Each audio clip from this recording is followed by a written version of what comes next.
Hey everyone, welcome back to the channel and Happy New Year.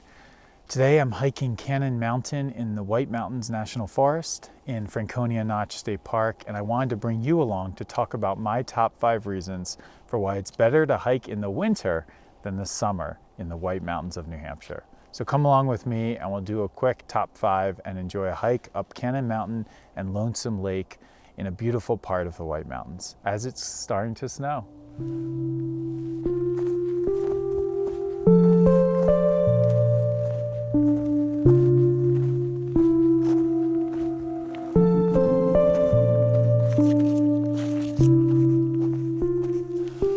Okay, so the first reason has to do with angles. And when you're hiking in the White Mountains, one of the things that I think makes the Whites more challenging than, say, hiking in the West is because the trails here are granite and tree roots. And that's what you find on most of the hiking trails here. And what that means is you're constantly kind of navigating footing and going up these steep ledges of up to like a foot or two, where you're putting a lot of stress on your knees. And it can be pretty tiring and challenging.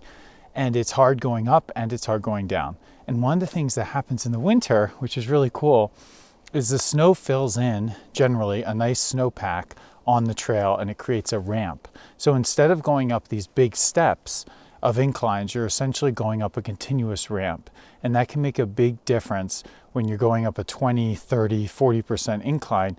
It's a lot easier to do it on a ramp. And there's a reason why when the Egyptians were building the pyramids and moving all of those stones, they built ramps to do it instead of trying to lug everything up the steps of the pyramid. And that's the same effect that you see playing out here. It's a lot easier to walk up a ramp on a continuous basis up a mountain than it is to go up a lot of steps. Another thing I wanted to note when hiking in the Whites, you do have the ramp, which is a great situation for going up and down the mountain.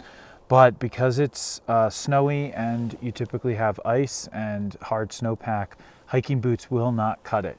So these types of things, which are called micro spikes, are pretty much the best option in my opinion. As you can see, they slip onto your boot, they stretch onto your boot, and they include a wire kind of frame with a bunch of metal spikes in the bottom. They don't have teeth in the front. You can get an option with those. Those are also more similar to crampons.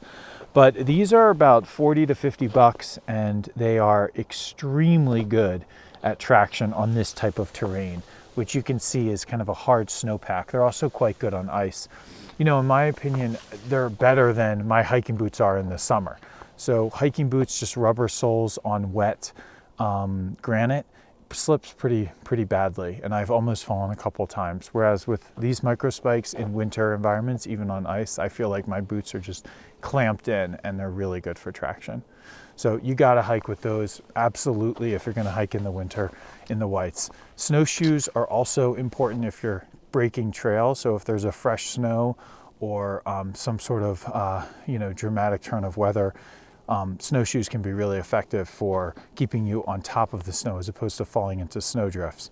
But 90% of the time when you're hiking on these trails, they're already packed and you're not really breaking trails. So I don't typically carry snowshoes with me, and I don't think you need to worry about that as a deterrent to hiking in the winter here. So the number 2 reason is temperature regulation. And believe it or not, I think it's easier to regulate your temperature in the winter than it is in the summer. And my logic for that is that you can always take off a layer in the winter. So I find when I'm hiking in the Whites, I'm going up these inclines, it's pretty tiring. I'm tired now, I'm winded now on this trail. And you burn a lot of calories and you create a lot of heat. And so I typically end up going down to a base layer, even when it's 30 degrees out or 20 degrees out, and that's a particularly warm day in the White Mountains. But you know, even on a cold day when it's something like 0 and there's a wind chill, I'm typically hiking when I'm moving in a windbreaker and some sort of thermal layer. It's not a lot of warmth. It's not down necessarily. Now I throw on a down jacket when I stop because you lose that body heat really quickly when you stop generating it.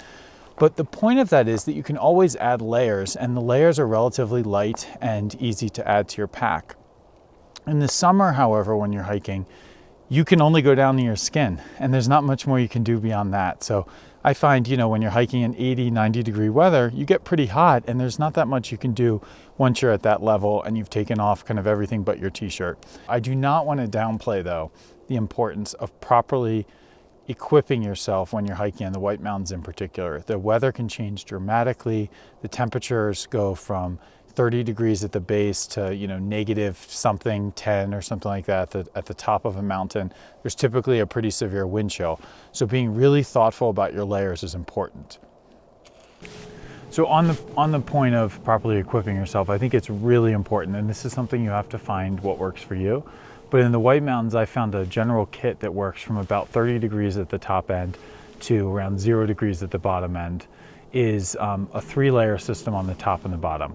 So on the bottom, I do an Under Armour base layer followed by hiking pants. And then if I get cold or if it's inclement weather or windy, I then throw on an additional layer of waterproof pants or rainy.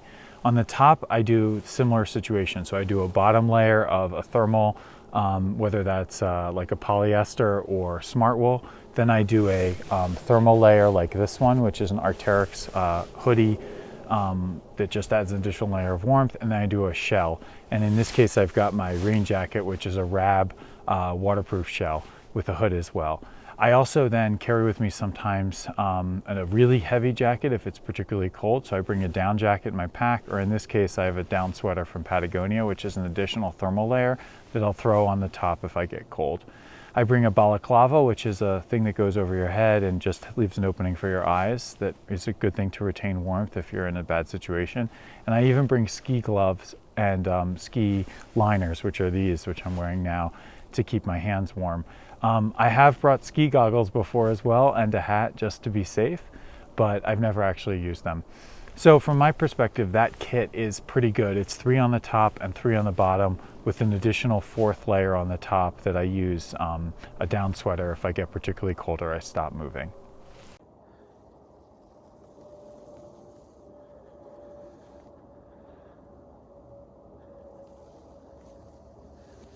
Would you believe it that I once carried my dog up this ladder? One hand was holding the dog, the other hand was trying to grip the rails. Not a good decision. It was in the summer though, not in the winter. Oof. All right. Whoever added this rope, thank you. It helps a lot.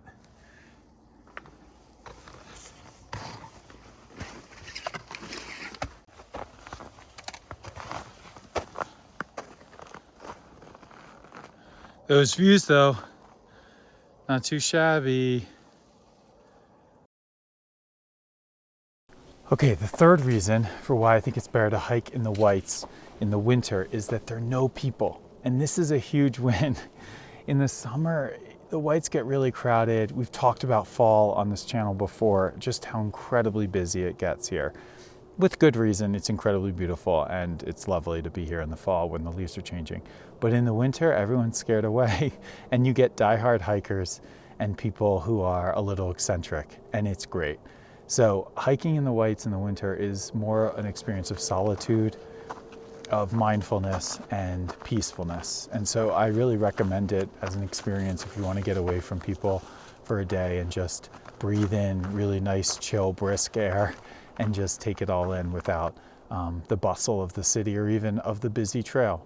So that's a huge perk as far as I'm concerned. You don't see people that often, but it also does mean you need to be conscious of safety and be careful not to get yourself in a situation where you're going to put yourself at risk because you may not see another hiker on the trail. I've done some hikes where I've seen maybe one hiker the entire day, which is pretty, out there in the wilderness, if you will. Even when you're 4 or 5 miles from a trailhead, if you're the only person there, it can be a little bit dangerous if anything goes wrong. So just be careful and be thoughtful about that situation as well. So the next reason is that I think the beauty in the winter rivals that of the fall in the White Mountains. You know, there's a reason why they're called the Whites, and I think it has something to do with snow. They're really beautiful in the winter. And fall is incredible here, there's no question about it, but the notion of pine trees covered in snow and the lingering kind of leaves of fall that have this crisp brown.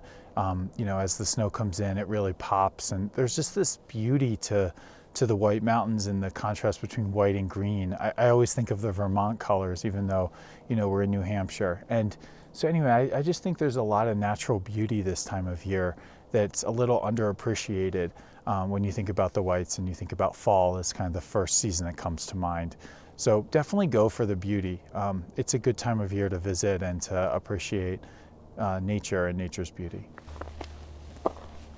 All right, so the fifth and final reason is that it's a great way to get in shape. And I don't know about you, but I've been eating a lot of food I didn't normally eat before the pandemic, just to survive and snack and take care of myself in the form of overeating multiple times during the day. And then also, what happens in the winter? Well, it's following the holiday season, Thanksgiving, Hanukkah, Christmas, Kwanzaa, all the times of the year where we take a break with our family and eat a lot of food. It's convenient that the winter comes right after that period, and we make these New Year's resolutions, I think, every year to get in shape. And so it's a great way to get in shape. Your body actually burns more calories in the winter because it's keeping itself warm. So these same hikes that you do in the winter, all things equal compared to the summer, you're likely to burn even more calories and get a little bit better in shape. So I think it's actually a great way to fulfill that New Year's resolution of doing a little bit more activity and getting in shape. And for me, that's certainly a role that hiking in the whites during the winter plays in my life. All right, well, there you have it. So that's the top 5 reasons that I have, at least, for hiking in the White Mountains during the winter and why it's better than hiking in other seasons. I hope you enjoyed this video. It's great to be out here again and to enjoy this beautiful season and to get outside and just recuperate emotionally and physically. So I hope you get outside this week. I hope you don't let the winter deter you and become too sedentary. Take advantage of these opportunities to get outside that you have and enjoy the wild whites and New England or wherever you happen to be tuning in from. So take care and be well and get outside. Bye-bye.